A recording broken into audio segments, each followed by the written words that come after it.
set? Protest. Yeah. I'm familiar with those here at City Hall.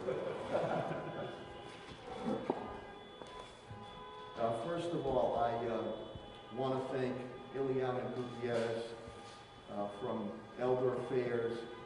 She handmade these masks, Springfield Strong, and I always like to say that Springfield born, Springfield proud, and Springfield strong. So, Ileana, thank you so much for these masks. I'm just going to take it off now so I can make my updates, but as you can see, beautifully done. Very heartfelt. Appreciate that.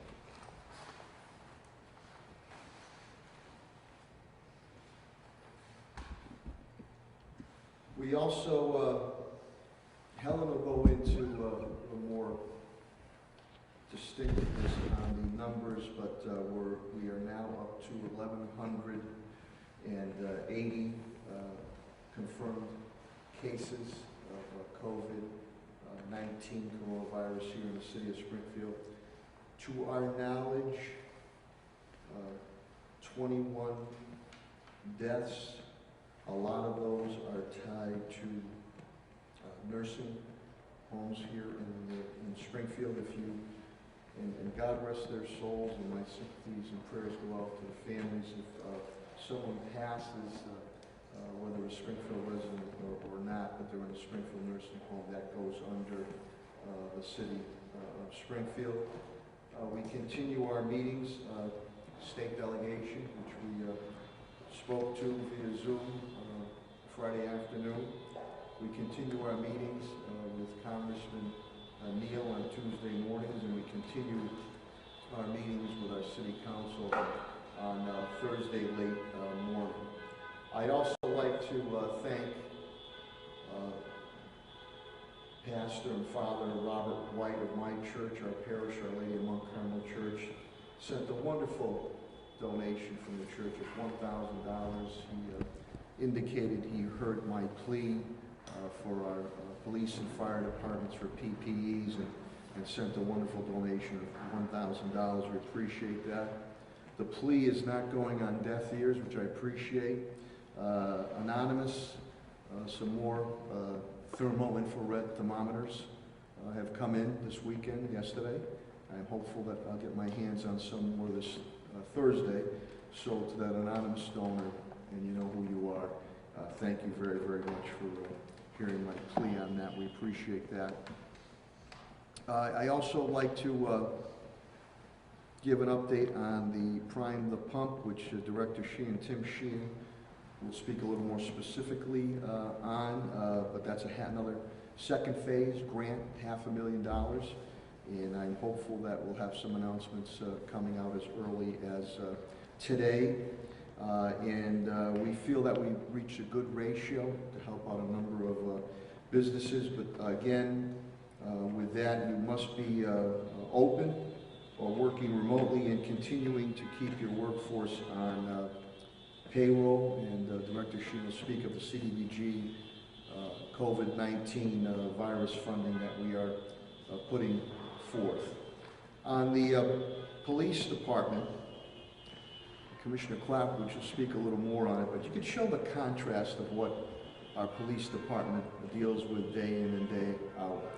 They made an arrest on a recent shooting, but a memorial event where there was about 200 people and an AK-47 automatic weapon loaded, 30 rounds at that. And then you turn the corner and our brave and dedicated men and women in blue, 8-year-old Javier Figueroa, a birthday parade for him, Lieutenant Julio Toledo doing that. So you see the contrast of the highs and lows that our police department have to deal with day in and day out.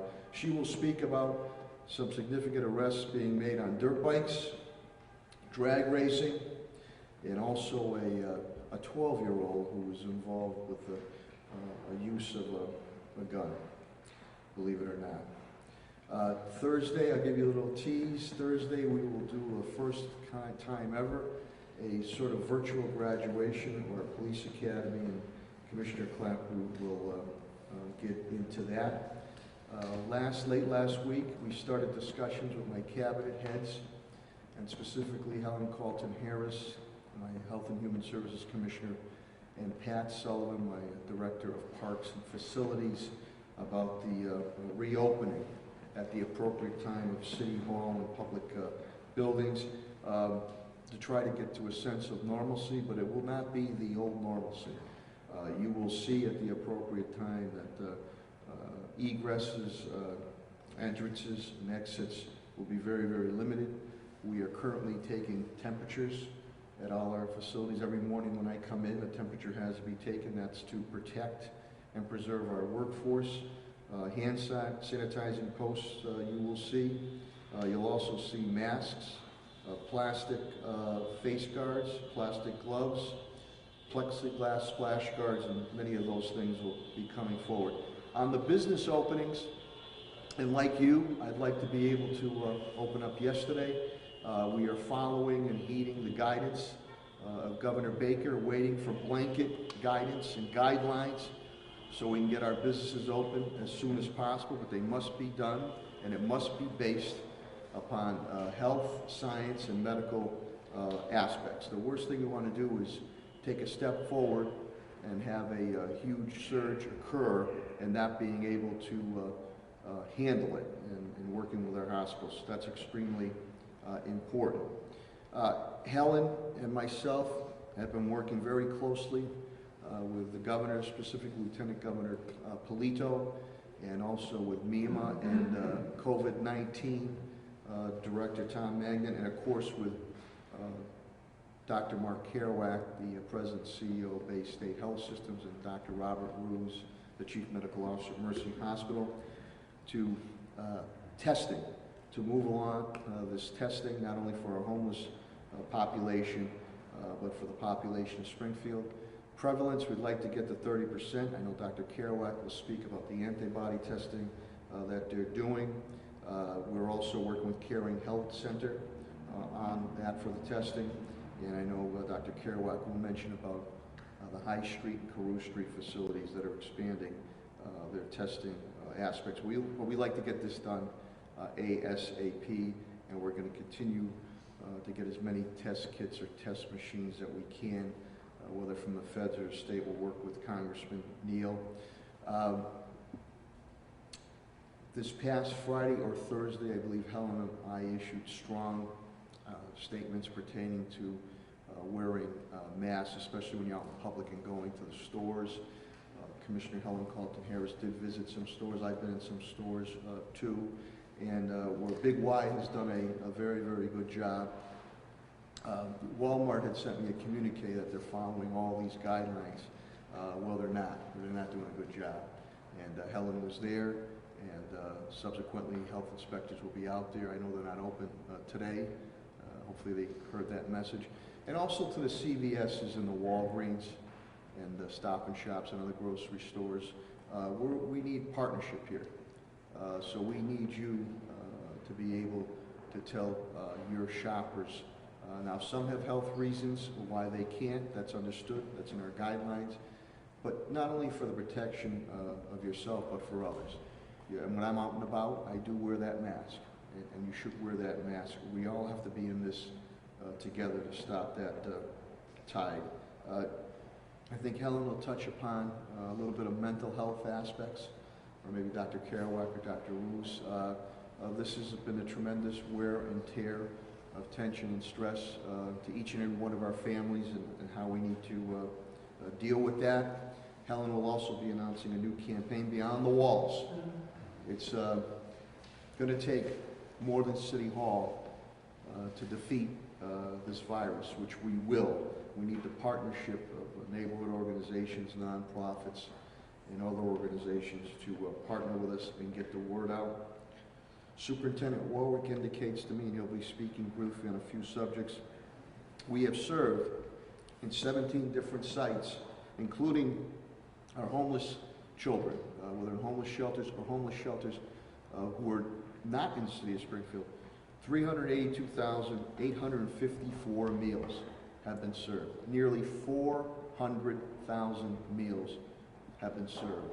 breakfast, lunch, dinner, and snacks to our student population and their families, and really anyone that comes to those 17 school sites. The laptops continue on that. The superintendent will speak about grading aspects that are going to be going on. They'll touch upon state is now going to be working on remote learning.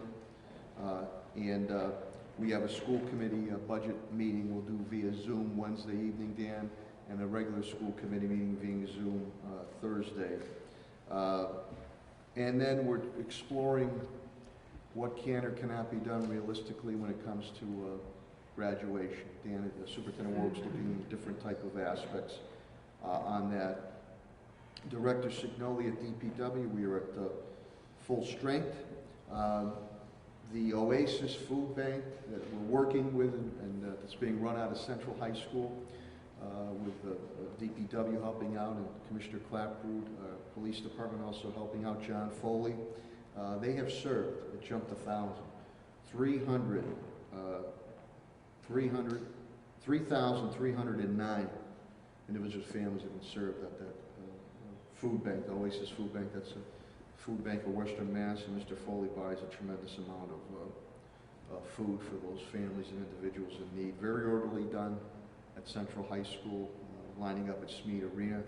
DPW continues to go out to do road work. Construction is going on and potholes. As far as our financial stead, again, we've lost $2.3 million in revenue.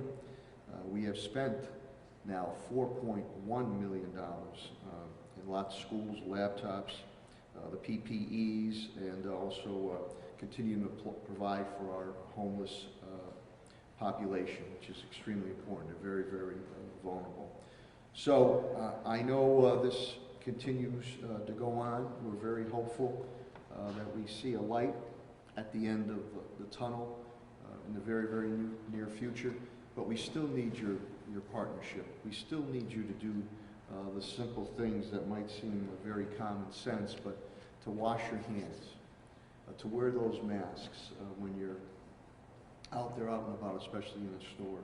The social distance, that 6-foot social distance thing is important.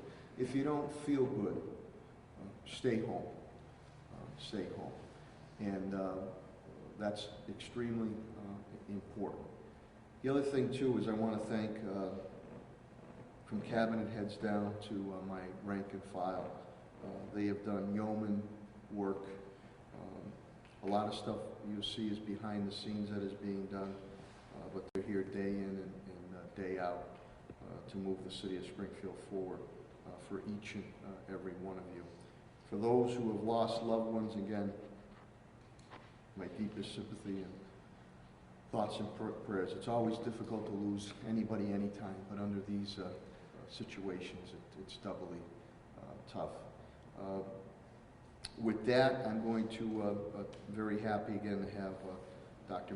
Mark Kerouac, who is the President and CEO of Bay State Health Systems, and Dr. Robert Bruce, again, who is the Chief Medical Officer of Mercy Hospital, Trinity Healthcare, to address with all the efforts they're doing. And I can't say enough about all your frontline people, your doctors, your nurses, your custodians, your CNAs, you name it, what you're doing on it. And I also, in the partnership, it's worked out very, very well.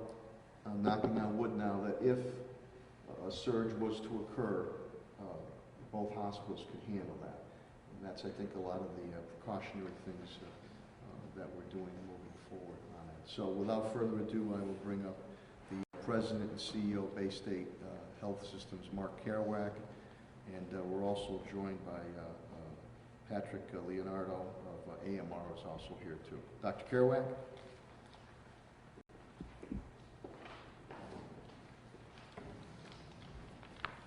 Well, thank you, Mr. Mayor. Good morning, everybody who's tuning in. Appreciate your leadership in this crisis, Mr. Mayor, as well as Commissioner Colton Harris and your whole leadership team. It's been really important for us not only to get regulations promulgated, but also to make sure they're followed, and your leadership in that is much appreciated. In terms of the numbers at Bay State, these will be released at noon for this morning, but at a high level, we've tested over 5,000 people, and half of those tests were done just in the last 2 weeks, suggesting that we've really been accelerating our testing capabilities. There have been over 1,000 positives and about 4,000 negatives. About 20%, therefore, have turned positive, and that rate is falling because of the fact that we're now testing in wider and wider circles in people who are less likely to have the illness, and that's really where we want to go, and we want to keep pushing on that. There are now 5 sites, 5 drive-through sites for testing throughout the Pioneer Valley in Greenfield, Westfield, and Ware, and 2 here in Springfield, one on Carew Street and one on High Street, to try to address and catch any kind of hot spots before they spread back more widely, and so that any patient with symptoms and with a doctor's note can get tested there by appointment. And of course, we're also doing first responders there as well. Yesterday in the hospitals, all 4 hospitals across Bay State Health, we had 126 inpatients and 17 people under investigation. That's down from 179 earlier in the month, and it's been below 130 for more than a week. So basically, we continue to see a decline, and the numbers of people requiring ventilators or in intensive care has declined by more than a half. And I know this trend has been replicated by other hospitals in Western Mass.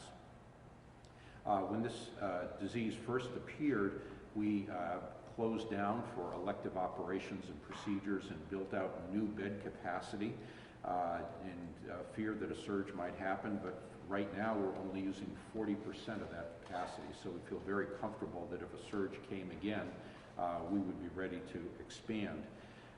The 40% compares favorably to Boston, Greater Boston, which is at 70%, and so they're much higher and much more at the peak of their surge. Things are settling down a little more quickly out here, which is a good thing, and we're again hopeful that those trends continue. We are taking care of about 350 non-COVID patients, so moms having babies, heart surgeries, cancer surgeries, etc. And these are being cared for safely in separate areas in all of our 4 hospitals. So one of the public service messages that's gone out among the CEOs of Western Mass as well as providers in the eastern part of the state is if you are sick and sick enough to go to the hospital, don't wait because you're afraid of COVID. We are seeing people with more advanced heart attacks and strokes and even perforated appendix situations because people have been waiting too long and concerned that the hospitals aren't safe to go to. And I know that all the hospitals of the area have taken great pains to segregate the infected patients from the uninfected ones so that it's still safe to get routine care at the hospital. We're also working with local nursing homes to make sure that any hotspots stay contained and don't spread into the general population. We're dialoguing with their medical directors to make sure they have enough PPE, enough testing, and are following appropriate infection control approaches to segregate the infected from the non-infected. We're also working with community leaders, social service agencies, and our outreaches from our Accountable Care organization here in Greater Springfield, which is our 3 clinics plus Caring Health plus Health New England, to make sure that vulnerable patients know what to do and they have what they need to follow social distancing. This is more of a challenge in a vulnerable population because folks may have difficulties with either crowded living conditions, housing insecurity, food insecurity, transportation issues, etc. As the mayor noted, we are awaiting guidance as to when we can open up to greater activity as a health system or as an economy. I'm not going to say get back to normal because I don't think that's happening anytime soon. Some general guidelines have been issued by the federal government, small little baby steps, taking things a step at a time, pausing to see if cases spread after a given step. But different governors have taken very different pathways, as you've probably seen on the news, some very liberal and aggressive, others very conservative. Governor Baker is expected to announce his guidelines, but again, I keep in mind that things are much more at their peak in Greater Boston, and I'm sure he'll be influenced by that experience. to me, the key issue is not so much the magical date when we all start to open up again, but what are the conditions we need to open up safely? And those would include having enough PPE and having enough extra beds in case a surge does happen, having enough testing to make sure that we can keep hotspots contained, and having enough contact tracing so that when we do find a positive case, we can phone up the folks that have been around that case to make sure that they get tested and know what their status is as well.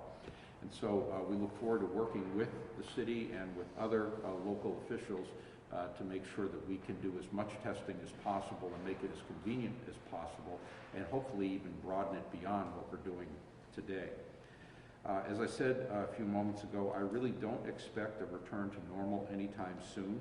I suspect that a lot of the things we took for granted back a few months ago are going to be changed by some form of social distancing, whether it's going to a restaurant or a gym or a concert or a ball game or whatever. We will hopefully be starting to take baby steps toward getting back to more activity soon, and I look forward to working with the community leaders in doing that. So thank you for inviting us again, Mr. Mayor, and giving us this podium, and thank all of you out in the community for all the work you've done to keep the epidemic here in Western Mass in a manageable level. Thank you, Dr. Carroll. And to your whole team at the Bay State Health Systems. Also, just want on police and fire. Police is down. Commissioner Clapper earlier this morning told me they are down 6. And Commissioner Callaway from Fire Department told me they are down 9.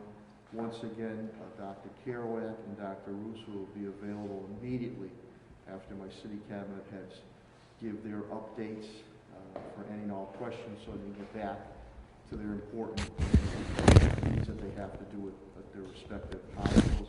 Dr. Kerouac, absolutely right, and I'm sure Dr. Russo will hit on it as far as the testing capacities we have to show in order to get the public confidence, business confidence, consumer confidence that we're able to identify hotspot areas, be able to isolate those hotspot areas, be able to community mitigate those areas, be able to contact trace those areas, and just as important, be able to heal those areas and individuals. That will give the full confidence of getting back on our feet. So we are working hard with the state officials, are working hard with our hospital officials to get this testing going. I know Dr. Kerouac about antibody testing, but that's contact tracing, but to get it out, especially in our neighborhood clinic areas and other areas, as much as we can. 30% prevalence would be very, very big. So we're moving forward on that, and with that, I deeply appreciate that Dr. Robert Roos, the Chief Medical Officer for Mercy Hospital and Trinity Healthcare, is here to give their perspective and our continued partnership with the city. Dr. Robert Roos.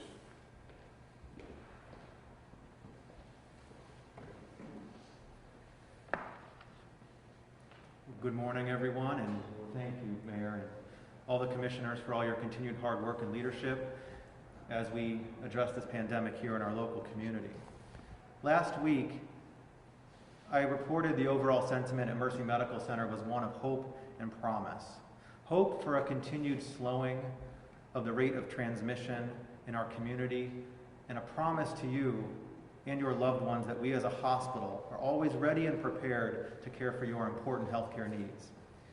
And today I'm pleased to report that that has not changed. In fact, over the last week at Mercy Medical Center, we have crossed some important benchmarks. We've now performed more tests for COVID than we have in any prior week to date. And that means that we have now performed 4,303 tests with 1,409 positive test results and nearly 3,000 negative. We've also seen the percentage of positive test results slowly decrease as well, with this past week now below 30%, with a high in the past at over 40%. as many of our tests are coming from our community's long-term care centers.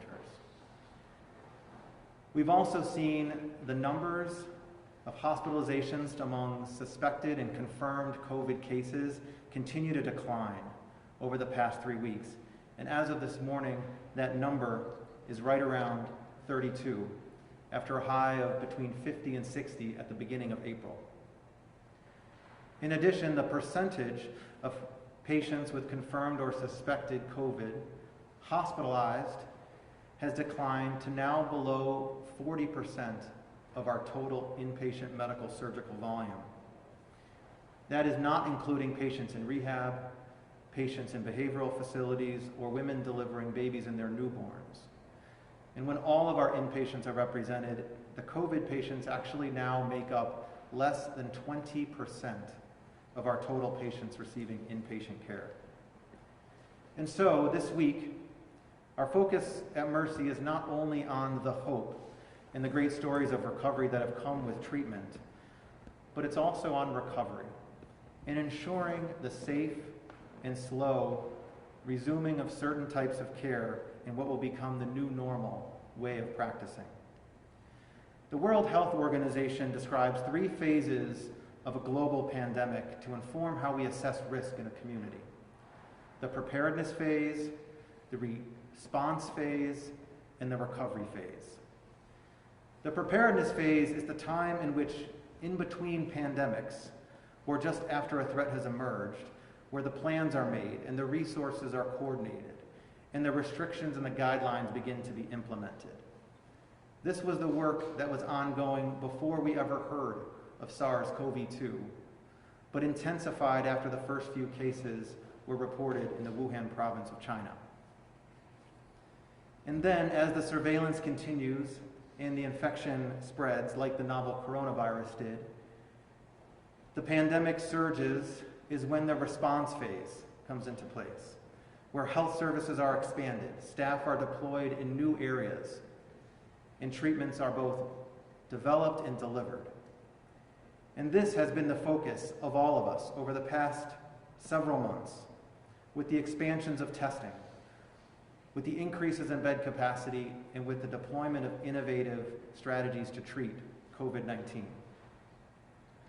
But the third phase, the recovery phase, is this transitional period when the infection still exists, but it has slowed the rate of transmission, and the intensity has decreased, so that preparations can now be made to resume certain types of activities while ensuring that we can safely and securely monitor and continue to track for future infections or a surge of the current one. At Mercy, we've been preparing for and are suited for this recovery phase. And there are several benchmarks that we're using to guide our measure of that. First, capacity.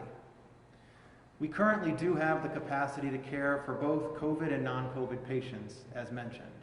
In fact, as stated, the majority of the patients we're treating right now are for non-COVID related conditions, like abdominal pain, fractures, cancer, those women delivering babies in their newborns, and our hospital is far below half its total maximum surge capacity. Second, care protocols. We've instituted new locations, new procedures that keep COVID and non-COVID patients separate and distinct. We have an entire floor of patients that are non-COVID. We have separate elevators and separate walkways so that staff can focus on those patients with the type of protocols that will best deliver care, so that we can reduce any potential risk of transmission to be virtually non-existent, as safety of colleagues and patients comes first. Third is testing. We have worked hard to expand our testing so that we have the ability to test all patients that would be coming to Mercy for any procedures. And we're taking extra precautions to ensure that we check for symptoms amongst our colleagues and employees, and having anyone in the facility wear a protective mask. Fourth is supplies. We are ensuring that we have a stable supply of all the equipment that we need, including masks, respirators, gowns, gloves, and eye protection. We are, like all other hospitals, dealing with a global shortage that has impacted the supply of gowns, but we are focusing on actively sourcing alternatives as we speak. And fifth, we're engaged in those critical efforts to be able to monitor for potential outbreaks, including testing of the homeless and supporting our long-term care facilities. Those 5 elements, capacity, care, safeguards, testing, supplies, and community monitoring and contact tracing, are the guideposts for us to move forward, as well as the warning signs if we need to scale back. These are unprecedented times, and we've talked about taking those baby steps. And we need to ensure that any step forward is one that moves forward safely. On a personal note, as a father to a nearly 9-month-old who's just taking his first steps and earning his first few bruises, I know how important it is to learn from experience and provide those safeguards so that every step lands successfully, so that we're all off and running before too long. At Mercy Medical Center and all of our affiliates and throughout Trinity Health, we take great pride in continuing to transform the way we operate to best meet our community's needs. That's been the legacy of the Sisters of Providence for over 150 years, and one that's being demonstrated day in and day out with our colleagues as we respond to the COVID pandemic and help our community recover in safe, effective ways. So while I continue to emphasize, as the mayor and Dr. Kerouac and others have and will, this is not the time to unwind the tremendous public health efforts that are flattening the curve here locally, like physical distancing, hand hygiene, wearing masks in public, and limiting large gatherings. And I want to recognize the tremendous work of Commissioner Helen Calton Harris and her team. They have done wonderful work. And it's important that you know that we are here and ready for you, and ready to prepared to care for all your healthcare needs. As a physician, I do remain concerned that there may be people at home with serious or chronic illnesses that could be delaying or avoiding care due to fears of COVID. Ambulance volume and traffic is down. Emergency department volume is down. But when we look at other cities and towns that have been impacted by this, we've seen things like heart attacks and related fatalities to those go up. As someone who also specialized in the treatment of addiction, I also know that recovery is a process. And taking those baby steps, those slow steps forward over the coming weeks to months is something that requires the support of all of us, and will be guided by the collaboration of all of us, in government, in business, in public health, in our community, in every resident. And it will require resilience from all of us. Our worlds have changed from this pandemic, and it will be a long time if we ever truly enter a post-COVID world, as I've said, but the time is now to prepare for that prolonged recovery period. While the new normal may look different and it will feel different, we know that that new normal will have some of the same elements that you have come to know and trust and deserve: safety, quality, compassion, and that healing spirit. Thank you. Thank you, Dr. Lewis. And you should see the baby with the onesie, the lab coat, and the stethoscope, too. And tell Sister Caritas I appreciate all the prayers to on. As Dr. Lewis had alluded to, my elegant and eloquent Commissioner of Health and Human Services, Helen Calton Harris, all my cabinet heads and rank and file, but she's really done a yeoman work on dealing with this COVID-19 coronavirus. She will now give an update and her perspective, and I also think, as she usually does, she will not mince any words on the continued direction we must go. Springfield Health and Human Services Commissioner Helen Calton Harris.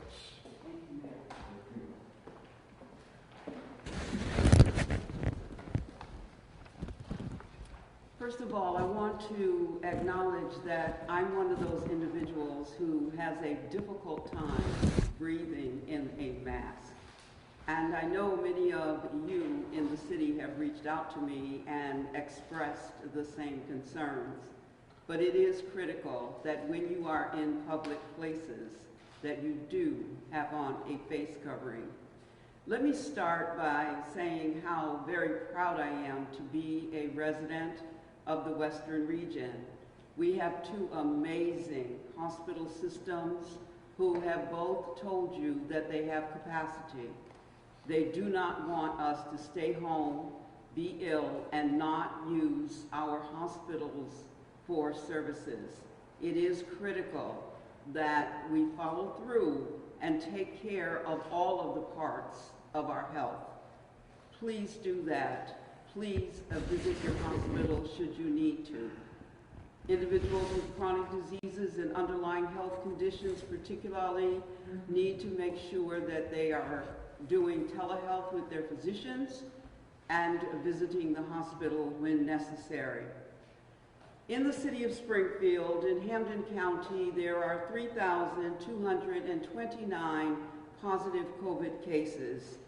Last week, I stood here and I told you that there were 797 positives in the city of Springfield. I am here to tell you that number today is 1,180. That is an increase of 283 positive COVID cases in the city of Springfield. In the state, there have been 2,899 deaths, and that number is up 1,000 since last week. 55.6 of that, are recorded as Hispanic, 5% recorded as Black, and 33% recorded as white. 51.6% though is unknown or missing. And I tell you that to say we really don't have a true ethnic picture of race and ethnicity for those deaths based on the large number that is unknown or missing. Our long-term care nursing facilities, as was mentioned, continue to be areas that we are concerned about. There were 1,632 deaths amongst our long-term care and nursing facilities. That is 56% of all deaths in the Commonwealth of Massachusetts. Right now, Hampden County's death rate is 69 per 100,000 population, making Hampden County the highest death rate in the Commonwealth of Massachusetts. So when we ask you to work with us for the mitigation efforts that we propose, it is for a reason. Let me stop and thank Jason Mann, again, our GIS person, who does an amazing job in helping me. I am going to try to walk over to the map. Maybe I won't be able to do that. I'm going to walk over to the map because I think that it is important.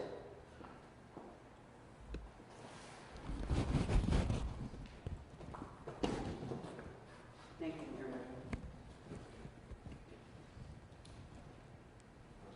And so, as you can see by this map, our high-density areas are those areas that we talk about as far as the city is concerned.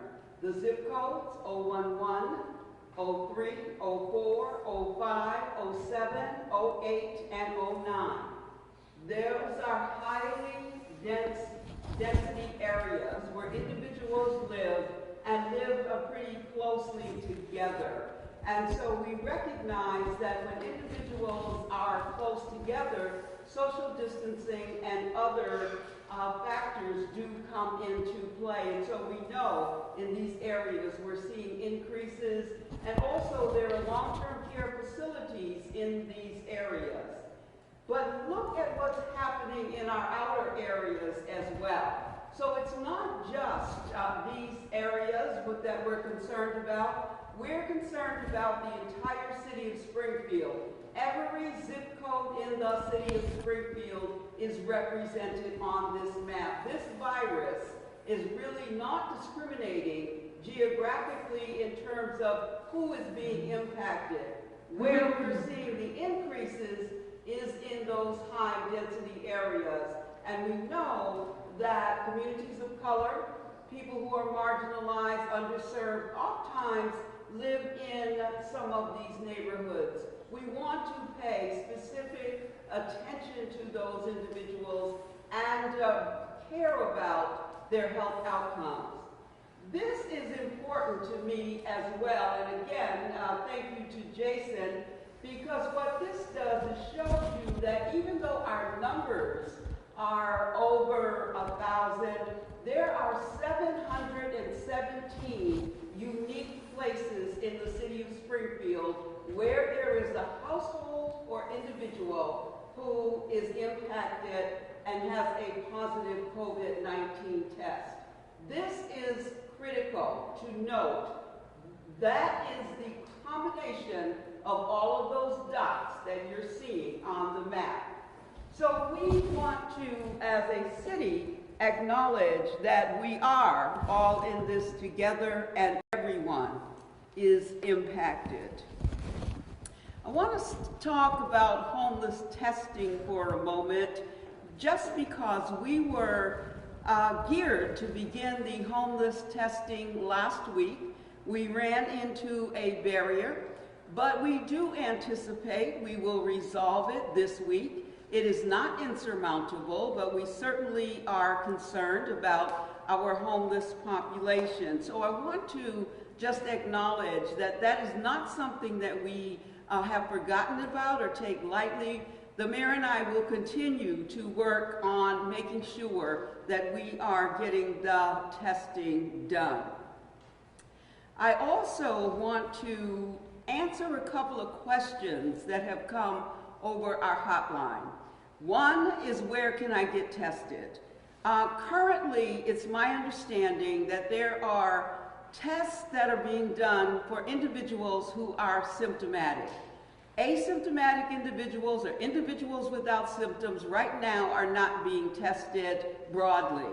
We believe testing asymptomatic is important so we can really understand the prevalence of the virus in the city of Springfield, because what will happen is we will continue to reinfect each other unless we understand how widespread it is. Where can you get tested if you are an individual with symptoms? I think Dr. Kerouac has explained the process to you. You will need a physician's note, but you can get tested if you have symptoms, and that's really, really good news. Another question that you ask is, can the Department of Health and Human Services give me a mask? No, we do not have masks to give to the general public. We're calling them face coverings for a reason.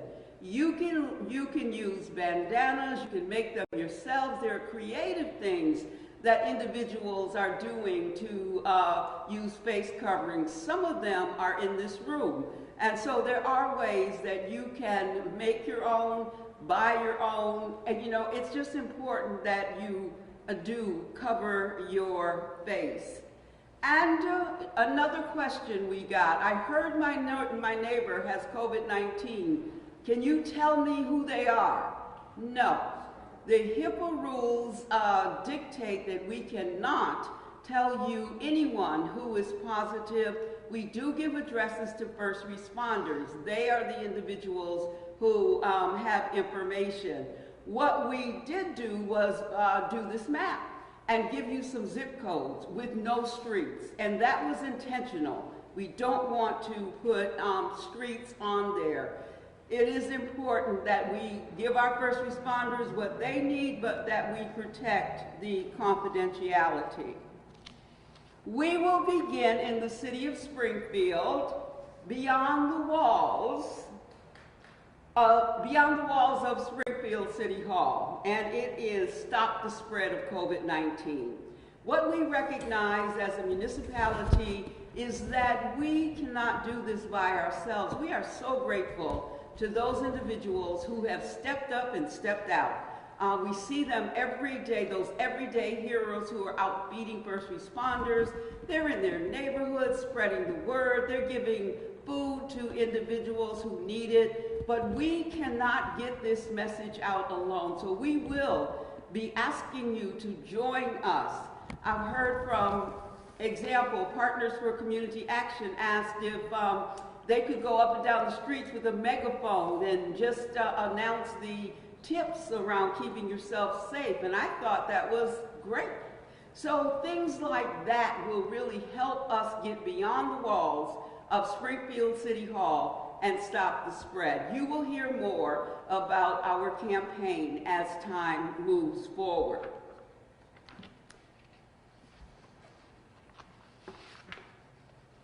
Finally, I want to thank the staff of the Springfield Department of Health and Human Services always, in conjunction with the Springfield Public School nurses, have done over 700 contact tracing.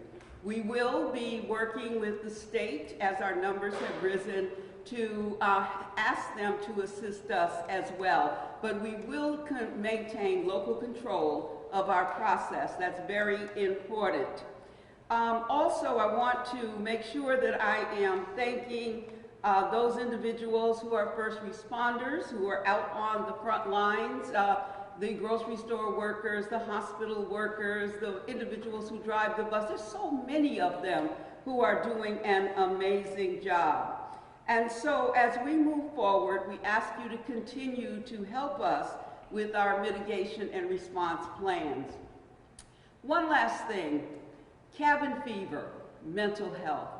We are all feeling cabin fever, I think. And we are feeling it because we have been asked to stay inside. So many of us are depressed. Many of us are concerned about each other. Many of us may be participating in behaviors that may not be good for our health. But it's important, take breaks. This is unusual times, and all of us are nervous. All of us have fears. All of us are concerned about the future. Saving our mental health is something that we have to do on an individual basis. So I encourage you to talk to each other, unplug from the television, take a walk if you can, talk to somebody about how you're feeling. Go outside in your backyard as I did and just scream to the woods or scream to the neighbors, but get it out. Try not to internalize it to the degree that you can. Work with your own internal mental health system and your family. Finally, I would leave you with an African proverb, and it is, when spider webs unite, they can tie up a lion. The lion in this case is COVID-19.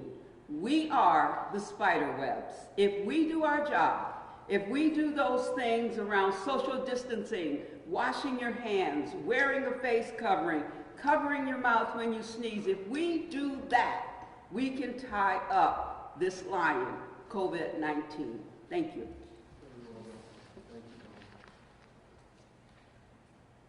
Thank you, Commissioner Carlton-Harris. Yeah, there was a call out to your area there about a loud scream. Commissioner Clapper indicated that it was unfounded, everything was okay. I also want to thank our sign language, lovely young ladies that are here. We have what my father would say up in heaven and Eddie Pakula would say down here, a trifecta, a winning trifecta of 3 young ladies here, and I deeply appreciate that. Commissioner Carlton-Harris indicated about people calling up wanting to know exactly where people have COVID-19, coronavirus. This is not about a scarlet letter. Nobody did anything wrong. And this is when we should be supportive of each other, not shun people away. You see in Bay State Medical Center the Rocky theme that is played when patients recover and they leave the hospital, both at Mercy and both at Bay State. So there's no need to be scarlet letter at any time pertaining to this. Nobody did anything wrong. As far as the mask, the face covering is very, very easy to make. And I'll be honest with you, whether it's governors or mayors across the United States of America, we've had to cannibalize each other when it comes to supplies. We have had to go out and order as best we can, pick up wherever we can. I can't say enough about the private sector and our business sector.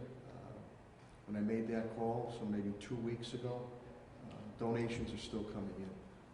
And that really shows the pride of the city of Springfield. That's extremely important.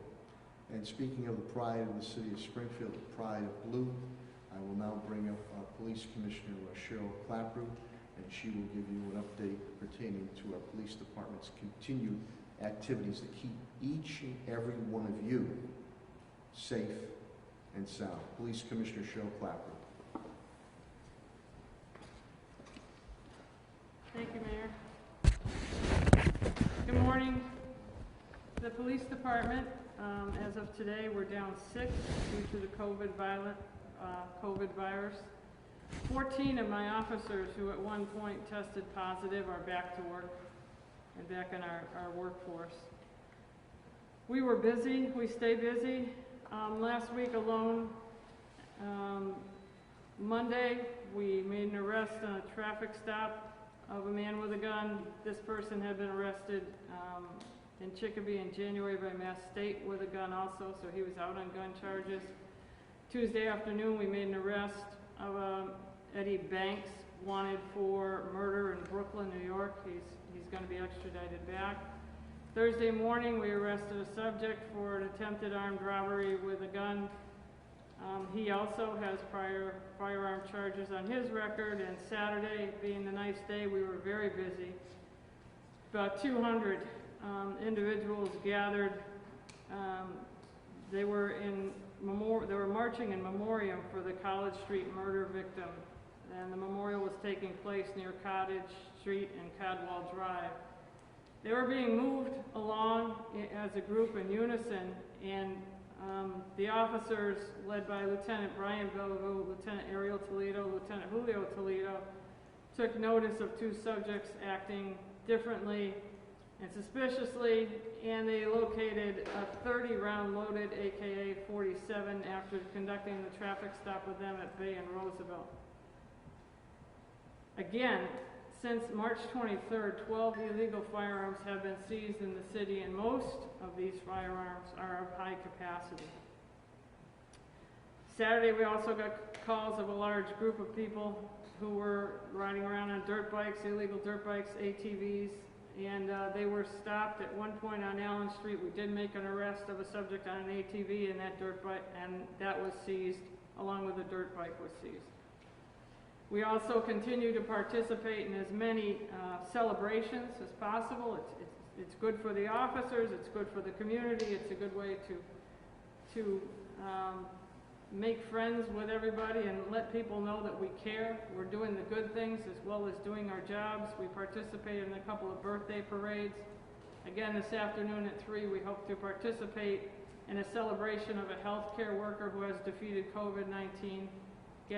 Being released from the hospital, we will participate in that celebration for her also. As the mayor mentioned, also Saturday night there was a drag race organizing on North Main Street, about 50 cars getting ready to drag race. Officers broke that up, and we made 4 arrests on that. The mayor mentioned a graduation. We are ready to graduate those recruits who are in the Springfield Police Academy. There's 34 from Springfield and 10 from surrounding towns.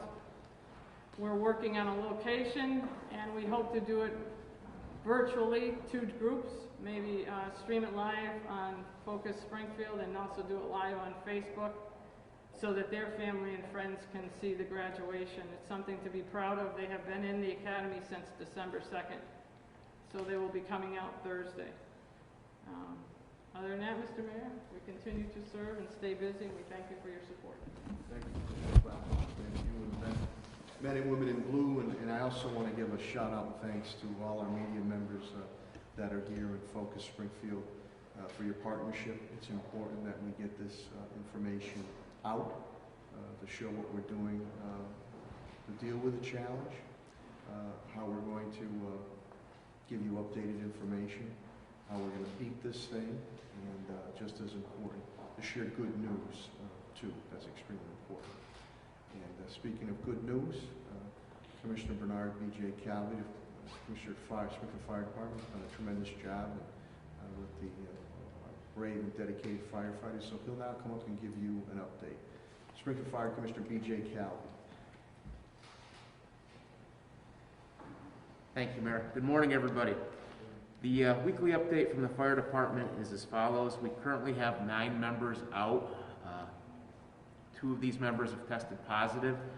The other 7 are in self-quarantine. We're expecting 4 of those members due back this week. The low numbers are due to the team effort from the command staff down to the newest firefighter on the job. All the fire stations are doing an outstanding job with cleaning, making sure everything's sanitized. The building maintenance people that come in are doing an outstanding job in the stations every day, coming in using the atomization guns to sterilize the stations. You know, Pat Sullivan and your team, we can't thank you guys enough for that, helping to keep us healthy and on the job. Our call volume is down this month. Thank you to the citizens of the city for that, being cautious and making sure fire dangers are kept to a minimum. Due to that, it's easier for us to self-distance, because when we go to fires, we can't self-distance. Everybody's on top of each other. So thank you to the citizens for that. Like I said, our call volume is down, but we're still here for you. We're open every day. We've been able to participate in several parades for children having birthday parties, and at the hospital, we participated in a parade over there. We want to thank the community for all you're doing to help us out with meals that are being dropped off at the fire station and all the goodwill we're receiving from the community. Again, thank you to the mayor for all his support in ensuring that we've gotten all the appropriate protective equipment that we need to make sure we can do our jobs. Our partnership with the police department, we're talking every day just about making sure we're sharing PPE back and forth and making sure both departments are taken care of. And just my final thanks to the men and women of the Springfield Fire Department, the chiefs, the officers, the firefighters. Everybody's doing an outstanding job, and we're coming through this together. Thank you very much. Thank you, Commissioner Calvi. We continue to move forward, and I really want to, with our school system, and I really want to thank Superintendent Dan Warwick and his team. They've done a tremendous job with all the trying situations, and he is now going to give you an update pertaining to our Springfield Public School System. Springfield Superintendent Daniel Warwick.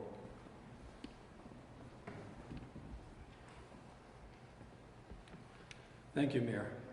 As the Mayor said earlier, we're up to almost 400,000 meals that we've provided for our families since the beginning.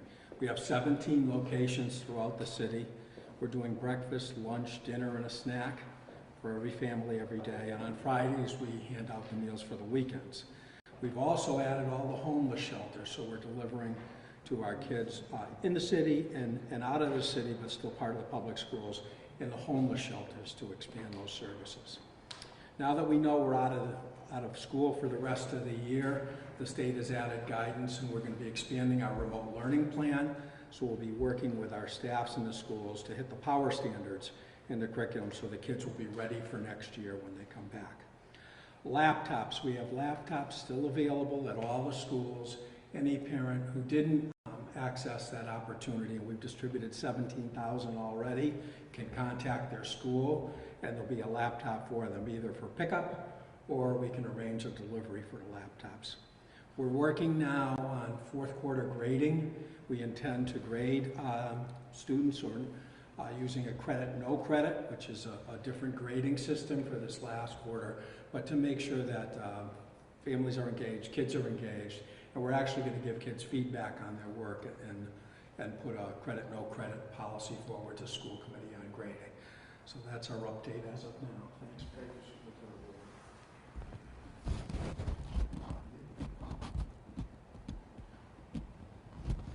Thank you, Superintendent Warwick. He has to hop on another conference call with the state. I have to bring up for an encore presentation our Commissioner of Health and Human Services to once again put forth very strongly, clarifying a statement that was made on the federal level, because she has received phone calls on our hotline that we have. Commissioner Helen Carlton-Harris. Good afternoon again. One of the important questions that was on the hotline on Sunday, there were 3 individuals who called in and asked this question. And the question was, does ingesting disinfectant kill the coronavirus? I want to just say to the public, and I'm sure that you know this, under no circumstances should you inject or digest a disinfectant or cleaning product. Please read the label of any of your cleaning products and you will see they are classified as poisons if you ingest or inject. But that is not a way to get rid of or do anything to the coronavirus. And you would think we would not have to say this, but people actually heard that statement and believed that there was some truth to it. Thank you. Thank you again, Helen. And again, that shows how important, with each and every one of us, when something is said, people are just at wit's end. They're looking for any type of opportunity. And even though you think they might know better, they can be very trusting when individuals of authority speak. So it's important, each and every one of us, from the federal level on down, whether it's good or bad news, to be straightforward and speak what is concretely known, and leave the medicine, the medical, the health, the sciences to the experts. But that's what I do here in this case. So, Helen, I'm glad you said that, because she received a number of calls on that. So please, no one inject anything of a disinfectant. Don't drink any disinfectants whatsoever. And that's important to put across. At this point in time, I will now bring up our DPW Director, Chris Signoli. And again, the DPW workers have done a tremendous job, unsung heroes. Usually you're out there picking up the trash, they're filling potholes, they're doing roadway work, they're continuing the business of the Department of Public Works. So they are heroes in our eyes too. So without further ado, the leader of the Department of Public Works, Director Chris Signoli.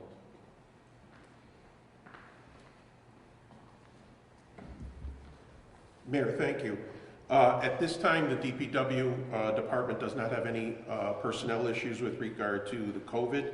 All employees are at work. Our construction projects are out to bid. Our annual paving contract, line painting, crack sealing, and the reconstruction of our Central Street project is out to bid. Major construction projects such as Six Corners has started, as well as some of our paving programs from last year. We've been working out on Mill Street and at the intersection of Mill, Belmont, Fort Pleasant, as well as Bristol Street and a few others. Yard waste is up to date, so we should not have any problems with that.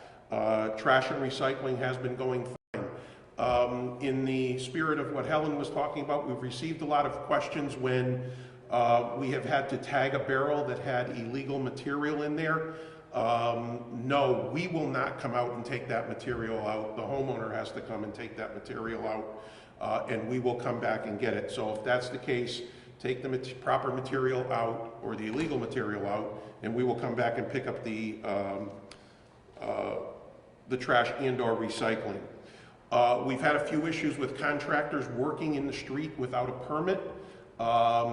Permits could be anywhere from $75 to a couple $100. If you are caught working without a permit, there's going to be a big sweep this week.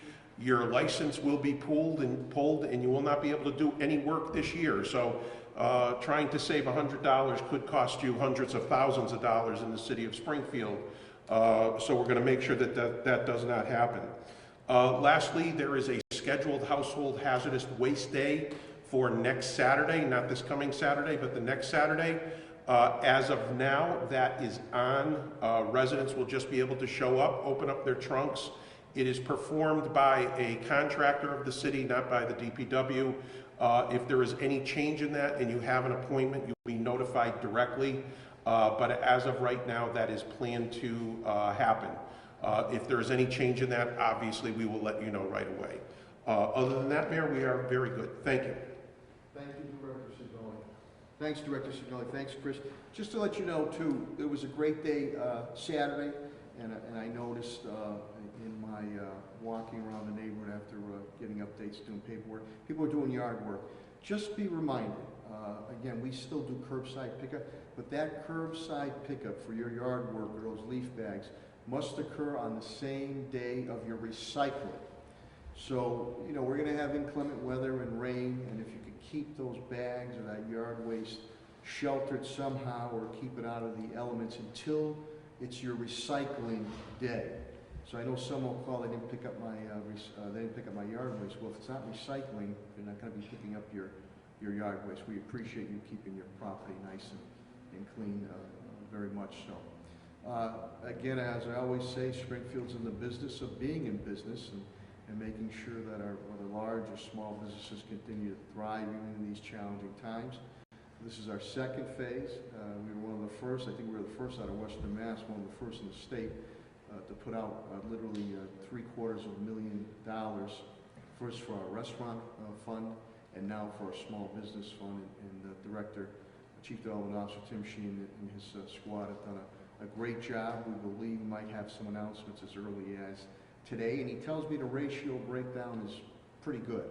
But he also will clarify to you that your business has to be open and or you got to work remotely or keep your employees on payroll, so there can't be a double dip in order to help the businesses that are continuing. We're bridging it right now. Prime the pump, we're bridging the gap right now. So when we get back on our feet to some sense of normalcy, you'll be ready to rock and roll. Without further ado, the Chief Development Officer of the City of Springfield, Tim Sheen.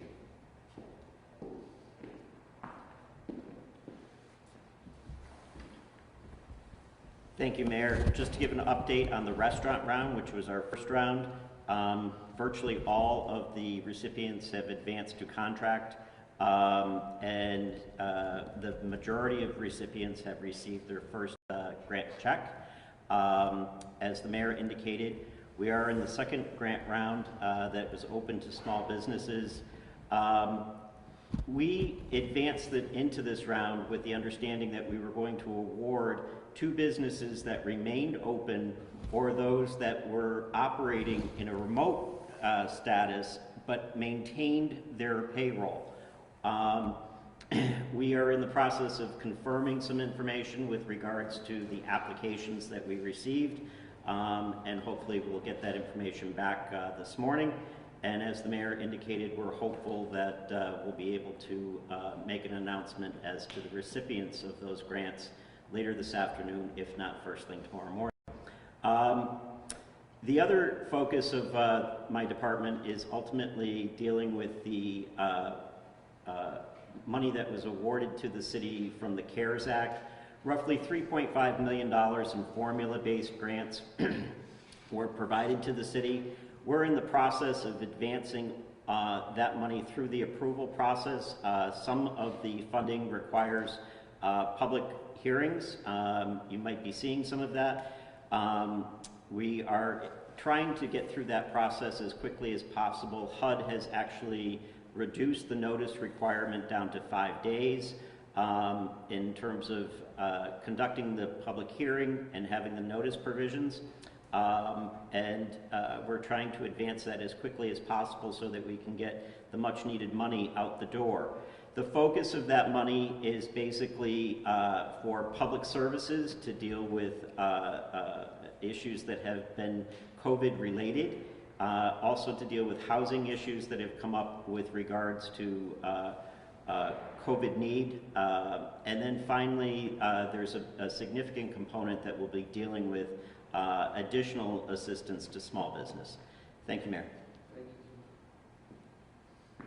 Thank you, Director Sheen. I appreciate that. Again, Director Sheen and I urge you to take full advantage of what is being put across on the federal level. We appreciate Chairman Neal, Congressman Neal Ritchie for his continued efforts on the PPP and small business aspects. And there's guidelines that you have to follow there. Those are loans. I understand if you do follow certain criteria, they might be forgivable. Ours are grants, and we do, as Tim indicates, he mentioned CDBG and HUD, we have to follow those rules and regulations. So I appreciate Chairman Neal continuing to fight for us, as I do with Governor Baker, Lieutenant Governor Polito, and our state delegation on the state side to obtain as much funds as we can. With that, Pat Sullivan and his team, whether with the parks or specifically facilities management, these young men and women have done such a tremendous job. Again, now we are taking with the thermal infrared thermometers, everybody's temperature, including my own, and where we are operating to protect and preserve our workforce is happening. Cleaning is constantly happening. And now Patrick and Helen and the rest of my cabinet heads, we're starting to work on a reopening aspect of our city buildings and City Hall. We can't wait to see it. We're in the business of helping out the public, and we love to do that day in and day out. So we're starting that process, and again, we're waiting guidance, blanket guidance from the state level, Governor Baker, on how our businesses can reopen to some sense of normalcy. So with an update, let me call the Park Superintendent and Director of Facilities Management, the Wizard of Oz, Patrick Sullivan. Thank you, Mayor, and thank you for all your support. The residents should know the Mayor asks us every day if we need any supplies or materials, and usually by the end of the day, they are delivered. So, Mayor, thank you for everything that you're doing. As we reopen government, I'll be working with Helen Colton and the rest of the team on protocols, and everyone should not be surprised. It will be a very slow opening. It'll be limited access. When you approach a building, as you enter, your temperature will be taken, and if it's not the appropriate temperature, you will be asked to leave. Hand sanitizer stations will be located as you enter the building and in the public office you are visiting. Safe social distance guidelines will be followed at all times. And at some point, it might even look like the Costco or the Home Depots. If the building has too many people, you will be lined outside of the building. Plexiglass shields will be installed and when necessary for the protection of the residents and the City Hall employee. As we've navigated the COVID virus, government work still continues. We are in the process of submitting the Community Preservation Act grants this week. I believe there's a public meeting scheduled for May 5th. We are also submitting state and federal grants for the Duggan Field, Forest Park, and Loon Pond. And we are about to complete $3 million, or start $3 million in school repairs since the schools are closed for the summer season. We are also completing construction projects at Ruth Elizabeth Park and Emily Bill Park, and we're very proud of the work of our both facilities and park teams to keep our city safe. Thank you.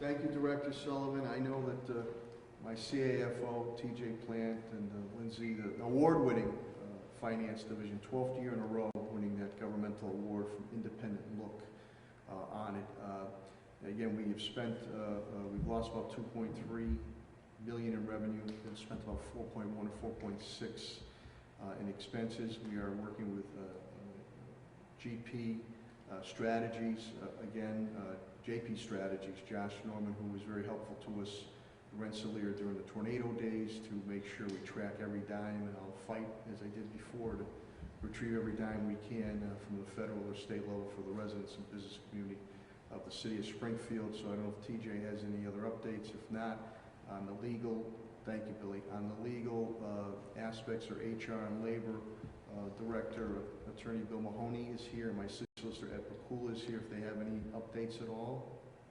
And another very fashionable face covering you have, Bill. You had the Yippee-Yi-Yo-Ki-Yay one last week with Jesse James, and now you have the Red Sox one. Very, very good for opening day.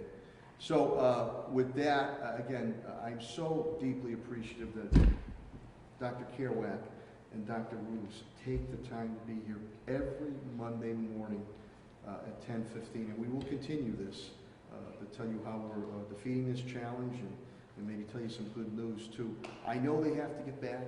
I deeply appreciate the media being here. If your first questions, please, could be to Dr. Kerouac and Dr. Roos so they can get out and about their day. So any questions for Dr. Kerouac or Dr. Roos? Audrey Russo from Western Mass? One proposal, you guys, given some of the stats that you gave us today and looking at some numbers from the state since the 23rd, the number of today should be going down. Hospitalization rate appears to be going down in the Commonwealth. And the number of total positive cases when compared to total cases cumulative, hovering around 22% of the 10th place after 5 point, going down a little bit. And that's since April 19th. With those numbers, you guys have been mentioning this sort of positive trend going downward.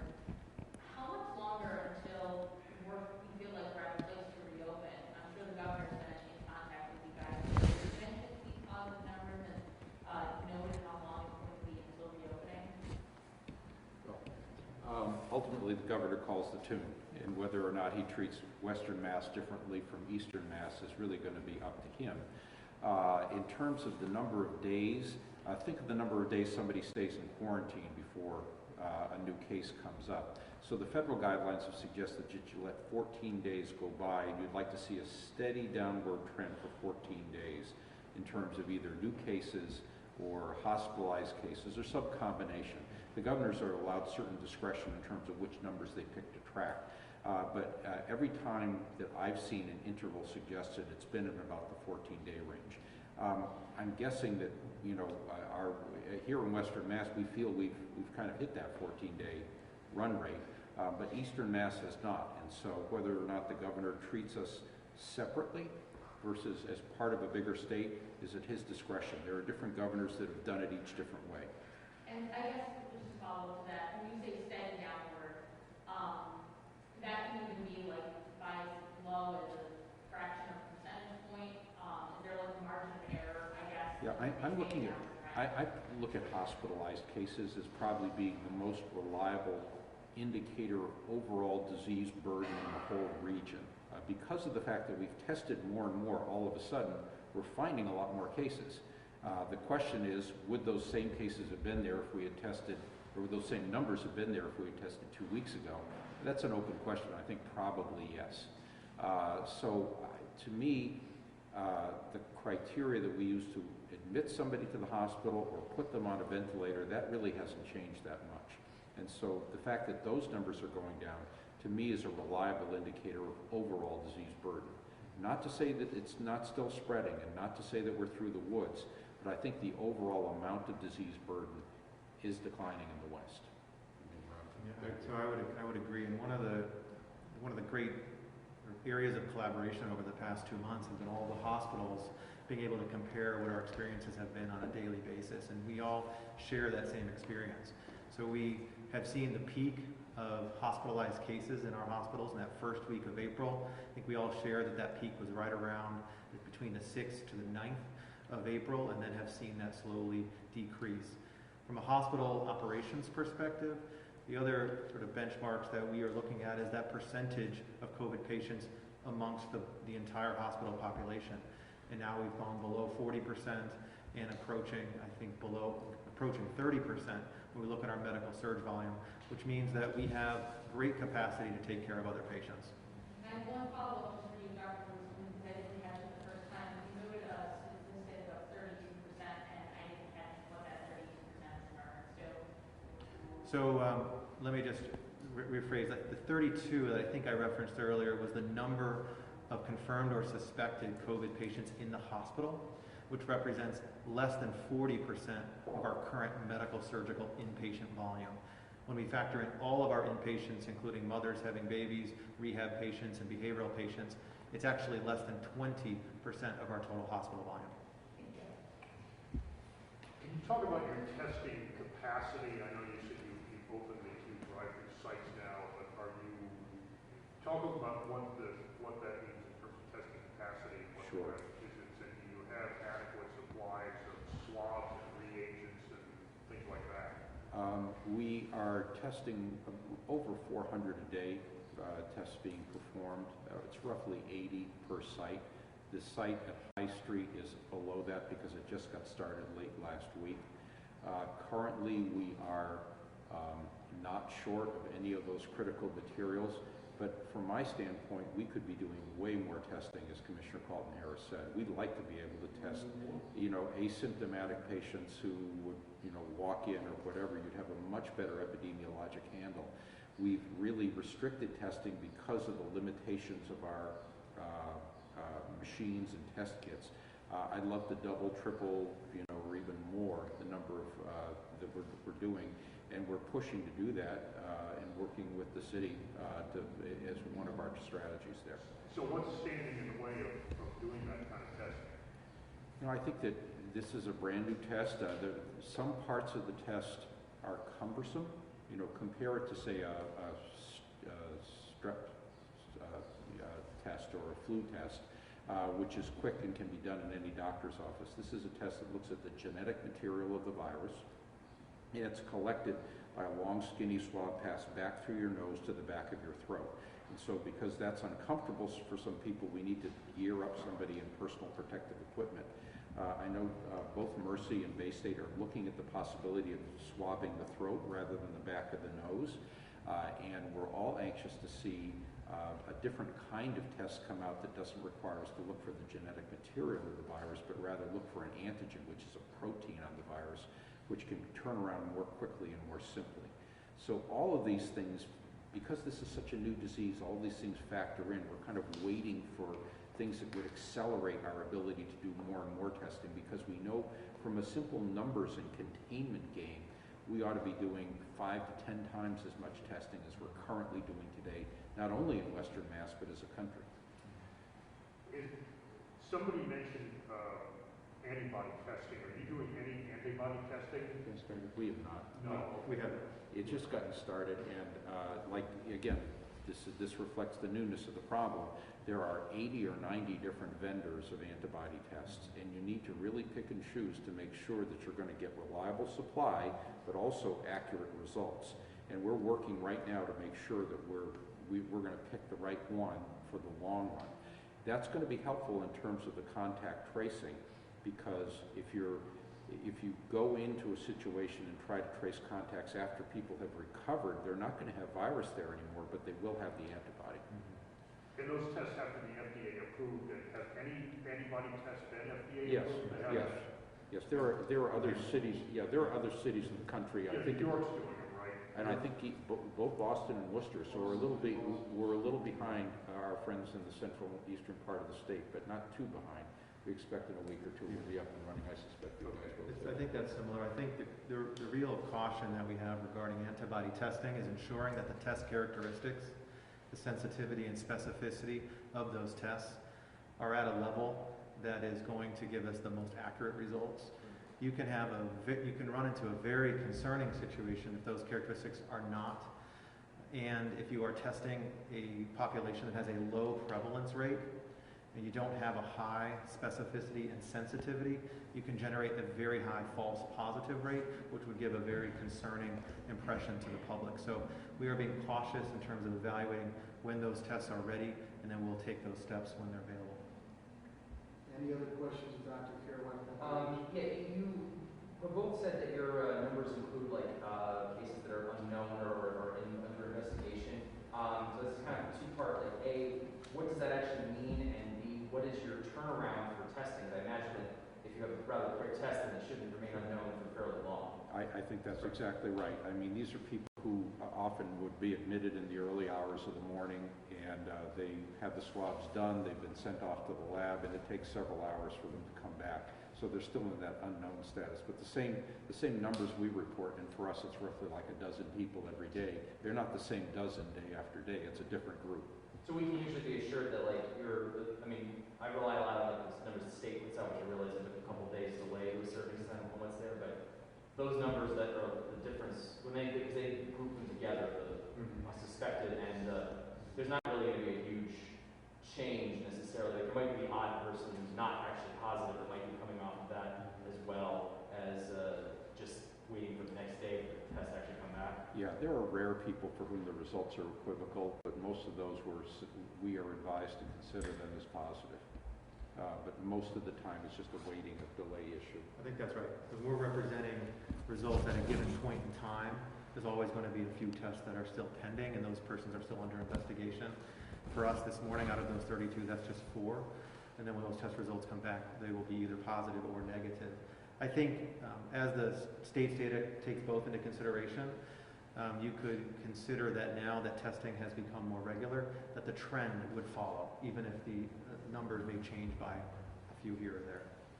And I wanted to ask Dr. Kerouac, there was recently reporting about the Bay State not having as many people on ventilators, which is kind of different than what you've seen in some other parts of the country, particularly where they were hit a little bit harder. Where did the decision come about to kind of look at how the disease is affecting breathing a lot differently than here as opposed to it was out there? Well, there were a couple of things. First, we weren't the first ones into the fight, so we realized from other places like New York and Washington that people who got ventilated had a very high mortality. I think that the initial New York series, it was north of 80%. We also had the good fortune of having a number of intensive care specialists who study acute lung injury called adult respiratory distress syndrome. That's their research interest, and they're part of multi-center investigations. So COVID is a kind of diffuse lung injury, and they decided to apply the same principles. What was different about these patients is that they might have very low levels of oxygen as measured by that little finger device. They might be at 80% saturation where normal is over 95, and yet don't appear very uncomfortable because they're getting rid of their carbon dioxide fairly well. Given that, the strategy was to flip them on their stomach, which opens up good lung in the back, and give them high levels of oxygen to breathe. And they found that that has enabled them to keep their overall ventilator use at about half the overall rate of the state. Now, they're not keeping that as, first of all, that's nothing special. It's not like some secret pill that they're giving, right? Nor are they keeping it a secret. They're networking with other intensivists, and we understand that many of the other centers are now adopting this practice. We're happy to see that that allows people to, number one, avoid the ventilator, avoid the complications, and get out of the hospital sooner. Any other questions or comments from Dr. Kerouac or Dr. Lewis? Well, I just one other one. I don't know if I suppose maybe it's more directed to Dr. Lewis because your background's in behavioral health and psychiatric stuff. I mean, if you have any comments about how, obviously, I think maybe we're staying a little bit, but maybe when the next public health crisis comes up, this might be a mental health one. You know, is there some sense about how your institutions, to the extent that you do deal with those types of issues, are preparing for what may be coming after people start unwinding a little bit? So I think that's, we've been dealing, I guess I'll start, we've been dealing with an epidemic for both mental health as well as substance use disorders in our communities now for some time. And this overlay of COVID on top of that has added an additional element that has caused treatment programs and providers, I think, to transform how they deliver care. Because typically much of that care is delivered in group settings, is delivered with face-to-face contact. It is engaging people in recovery support, 12-step meetings, etc., that now have had to either subside or change how they operate. That, I think, has been the first thing that we've seen change, and really important, that people still have connections to the support through telemedicine, through telephonic support, through apps and chats on their phone that allow people to stay connected, albeit in different ways. I think developing that technology is something that certainly in our system we have looked to leverage and expand, as we know that people need to stay connected to those supports. Additionally, we've really looked at how do we build resilience, which is a key factor in terms of how people's outcomes when they're dealing with behavioral health conditions. And we have deployed teams both to support particularly our inpatient providers that incorporate behavioral health support and education and access to resources, so that when we have a team that may be dealing with patients with COVID that are feeling particularly stressed or at times can feel overwhelmed, or if we have staff that we're now working from home where they're more isolated than they used to be, we've developed models that we can deploy resources and support to those individuals as well. So I think it's going to call upon all of us to think differently, act differently, and ensure that we don't forget about those conditions that are present in our community. Any other questions of Dr. Caroline, Dr. Roos? Again, I deeply appreciate them taking the time to be here on the phone anytime, but being here every Monday at 10:15. I wish you and your families and your staffs and team good health too. So thank you. Thank you, gentlemen. Thanks, Doctor. I don't know if there's any other questions in my cabinet as myself, but I think you heard from the doctors too. It's April 27th, I believe. And we're still having issues on trying to get proper supplies from the federal government, down to the state government, down to the local governments. This boggles my mind that the Defense Act was not utilized well over 2 months ago. You heard it from the doctor, still with PPEs, the thermal infrared thermometers, which to my knowledge source. So again, we have mayors and governors, cannibalizing each other to get supplies, whether for the city or for the health institutions on it. And again, we're looking to, we have been, we thought we were ready to go last week. Helen will tell you, but to really step up the pace on this testing. She and I have been very upfront and forceful with all the entities we spoke to, whether on the federal, state, or local level here, that we need to get that up and running. Bigger numbers, and that way we get prevalence on it. So, any other questions, my cabinet heads, myself, Paul? I've got a couple questions for Helen. Sure.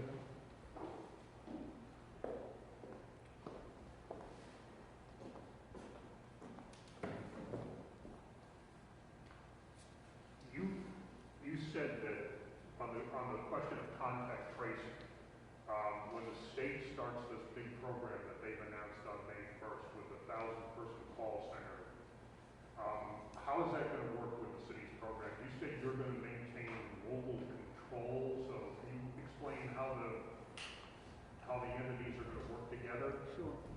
As of May 1st, CTC, the Community Tracing Collaborative, will begin their process of pulling cases from our MAVEN system, our infectious control system. We will need to check off the ones we want to keep, and they will then take the other ones that are not checked off.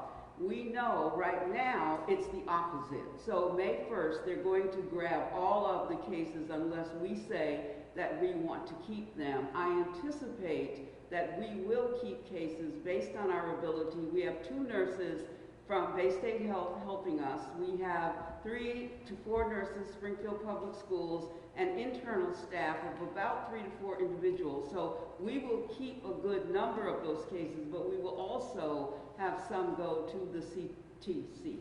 How will you decide which cases you want to keep? What's the basis for that? The cases that we will consider will probably be those that are in our high density areas that we'll consider keeping. It is important to me, and it always has been, that we have local control over our public health system. And I am not willing, under any circumstances, to give up that local control to anyone, including the CTC. So we will control that process. And so there isn't going to be a duplication of effort here. People aren't going to be getting multiple phone calls about this from the city's public health people as well as this organization that the state has put in place. There will not be a duplication. All of the cases will come in through the Springfield portal. We will then make the decision which cases we're going to keep and which cases we're going to ask the CTC to investigate. The CTC is going to have a very valuable role for us, so I don't discount that, but I've always been a proponent of making sure, to the degree we can, and keep our public health process in place, that we keep local control to the degree we can.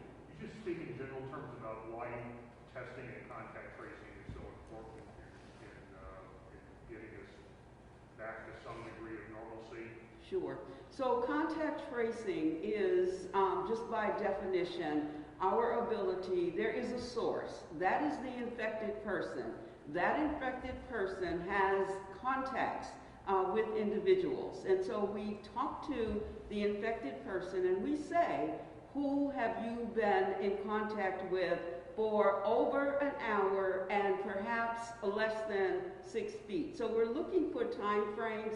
We're looking for individuals who have been in close contact. Once we have those names, we then call those individuals and ask them, how are you feeling? Are you having any symptoms? And are you feeling anything? Have you been to work? Who have you been around? So it becomes a system that kind of mushrooms out, but it's important for us to have those conversations to figure out who they've had in contact with. So once we have that information, then we have an idea of how prevalent this virus is in our community.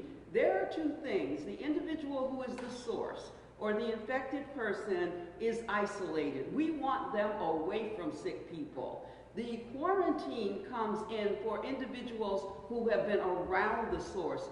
Those are the individuals that we ask to quarantine for the 14 days, whether or not they have had a positive test or not. On the subject of testing, last week the Baker administration announced that Quest Diagnostics was going to be supplying testing kits to a dozen community health centers, none of them west of Worcester.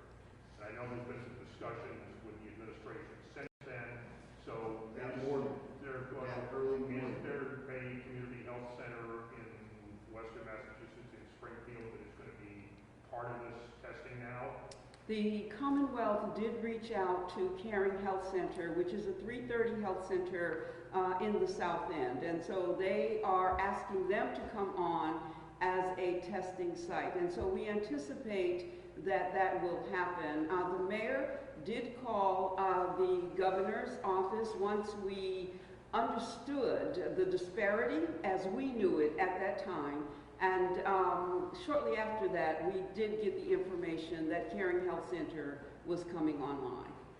And last question, what's been the holdup with the testing at the homeless triage center? The holdup has been a workforce issue. When we test, obviously, we need individuals to administer those tests.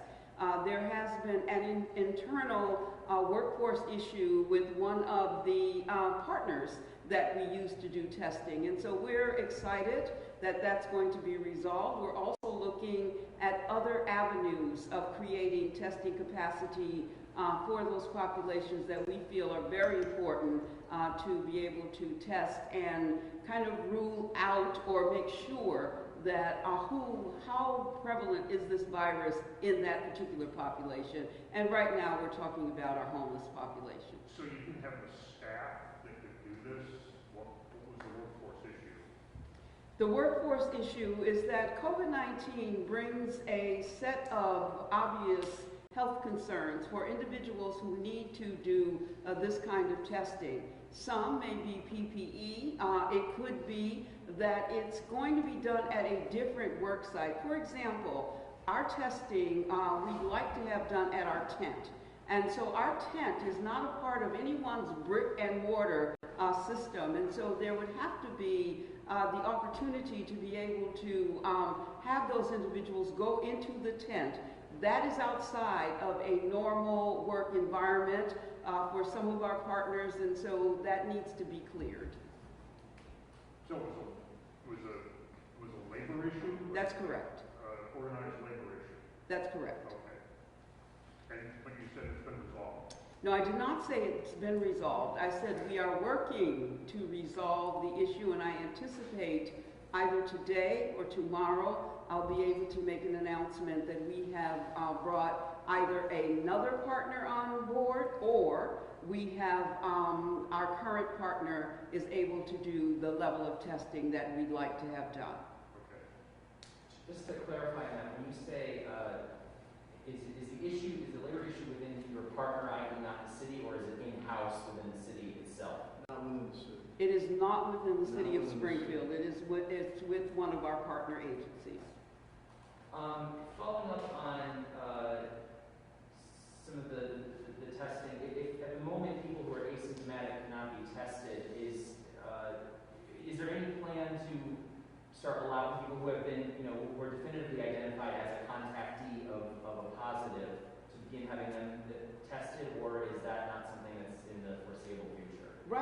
have the guidance for testing is individuals who are symptomatic. If there is an individual, we ask individuals to quarantine so that we can have the opportunity to see whether during that 14 days they develop symptoms. Should they develop symptoms, then they will be tested as well. But the quarantine piece is really for those individuals to see whether or not they develop symptoms. I don't have the data that says how many individuals who were impacted by a source or a person with the virus then started to show symptoms themselves. That data is not available right now, but should a contact develop symptoms, we ask them to get tested. The other thing we ask our contacts is to be in touch with your primary care physician. That's critical. It's critical that a primary care physician, we say that to the individuals who test positive as well. Please follow up with your primary care physician, because I don't know, we don't know as contact tracers, even though we ask the question, what underlying conditions that individual may have that may contribute to their healthcare outcome. So we are very clear to follow up with your primary care physician. We say that to the contacts as well. And one of the things, it does seem to be the emerging pattern of where new cases are coming from are long-term care facilities. We don't know this yet, but we've seen other cities homeless, but also overcrowding in a lot of, not just density, but overcrowding in specific housing. There's an article in the New York Times about Chelsea's problem in particular with this. Is there any step up or any effort to look at where there might be areas of overcrowding in Springfield housing to try to either address or get ahead of any potential uptick in cases in those areas? We are very fortunate to have a wonderful relationship with the executive director of the Springfield Housing Authority. She has been very responsive as we try to look at the housing stock as far as that entity is concerned. Also, you know that the city of Springfield has a Department of Housing who is always thinking about and working with us to look at those issues related to density and overcrowding. So I certainly cannot stand here and say that there are no issues with overcrowding. That probably would not be a good statement, but I can say to you that we are working with our partners out externally and also internally to the city departments to try to do what we can to mitigate. And mitigate means make structural changes. If there are structural changes that we need to make in order to combat this virus, then the mayor has been clearly open to the structural changes. At this point, we have, again, been working internally and with our part. So that's the answer to the question. I cannot say it does not exist, but I do know that we have great collaborative relationships to try to do the mitigation efforts. But right now, you're not seeing any particular flare-up in particularly overcrowded areas. You're monitoring it, but you're not necessarily seeing it to the degree that you've seen in Chelsea or Brockton. We are monitoring it. As you know, the areas of greatest concern tend to be our nursing homes and long-term care facilities. We are continuing to work with them, as is Bay State and Mercy Medical Center as well, working with Springfield Housing Authority and working internally. So we are concerned about our nursing homes and long-term care facilities where we're seeing over half of the deaths, as I told you, 56%. Have been in those facilities, and so we're very concerned about those facilities and those individuals. And loss of life, no matter what age, is a loss of life. And our hearts, we hear the mayor say this all the time, our hearts go out to those families because we know that it's difficult to lose a loved one, just whatever the age. And so COVID has ravaged the nursing home long-term care community in the Commonwealth and around the country. Any other questions or comments? Cabinet heads or... I've got a quick question for Commissioner Clapper. Sure, Commissioner Clapper. Sure. What are your plans for the recruits that you're going to be? I know the last one you signed a C3, right? I did. What are you planning to do with this new batch? I sat down with the command staff and we used to have a pilot program. The officers would go around to each division and each bureau and at the end of 1 year's time, they came out a better cop because they have experienced everything. So we came up with what we think is a real good plan to carry the recruits from this coming Sunday to September 4th. They'll spend 3 weeks in different areas of the department. That'll split them up so that they're very manageable. Some are going to the Detective Bureau, some are going to the Youth Aid, some are going to C3, some are going to Squad, so that again, I have the recruits spread out, they'll stay in uniform, they'll learn for 3 weeks that job, that way I have enough experienced officers to make sure they're learning the right way.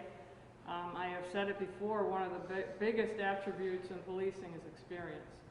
So you get a new recruit like that, you want to do things right. So we came up with an over the summer plan which should do two things: make for a real good police officer in September and help me out covering for vacations over the summer.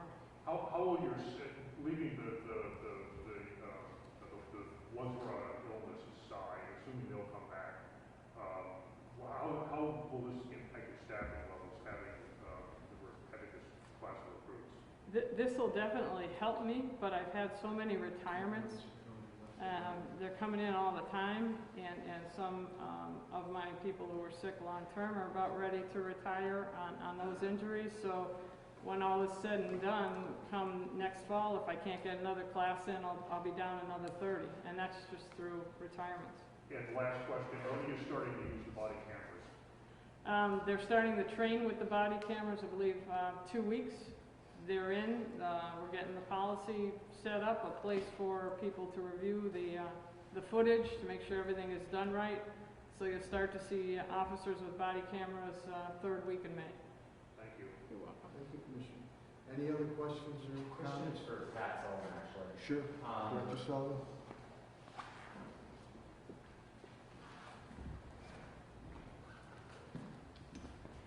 Obviously, a lot of this is going to be contingent on funding, which is really just at the mercy of Congress at this point, I suppose. But is there any ideas about how summer programs might be impacting? We're already hearing from like New York City, they're closing pools and many open beaches. I mean, who knows what else that might be?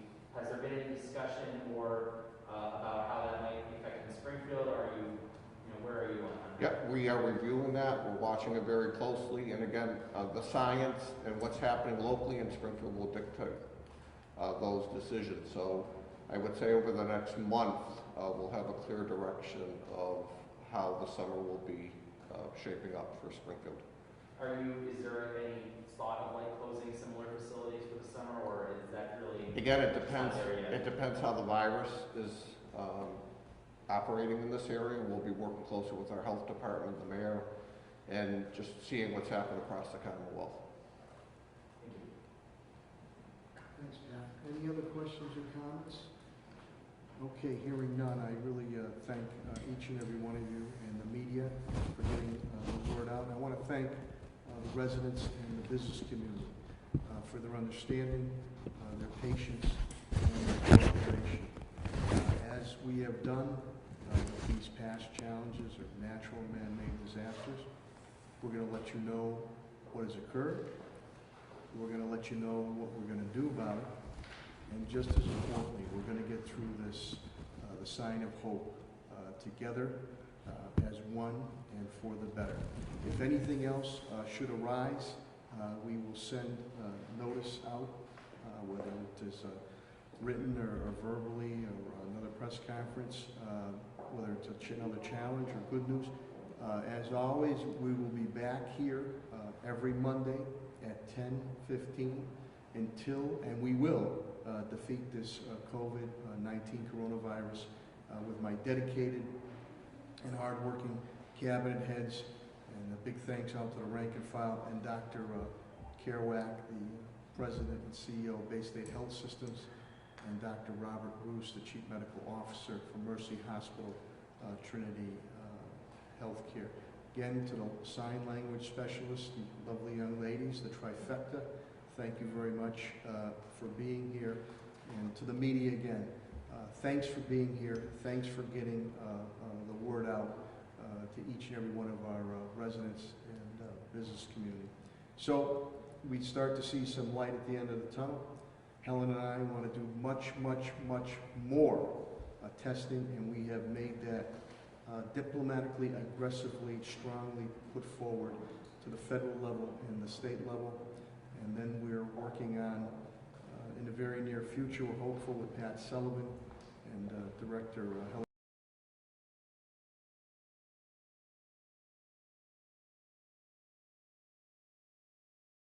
buildings. And then we are awaiting, which I believe, in my discussions with the Governor, Lieutenant Governor, that you might see some type of announcement coming from the Governor sometime this week on how to proceed with some type of staged or phased opening of businesses. But like him, I'm in the same boat. It must be done. It must be done on medical, science, and health basis first, and we have to continue to show, to build confidence, public confidence, business confidence, consumer confidence. That's why the testing, contact tracing, isolation, identifying, and community mitigation, that we are able to find that area, hotspot area, deal with that hotspot area, and work in conjunction with our hospitals, in this case, Bay State Medical Center and Mercy, that if, I'm knocking on wood now, if a surge was to occur, it can be dealt with. We're learning from what happened not only across some other United States of America, but other countries in the world. My beloved homeland of Italy, on if the hospital and medical establishments cannot handle the surge, it starts to defeat the purpose on it. So we don't want to take one step forward and end up taking 2 steps back. So we're working as hard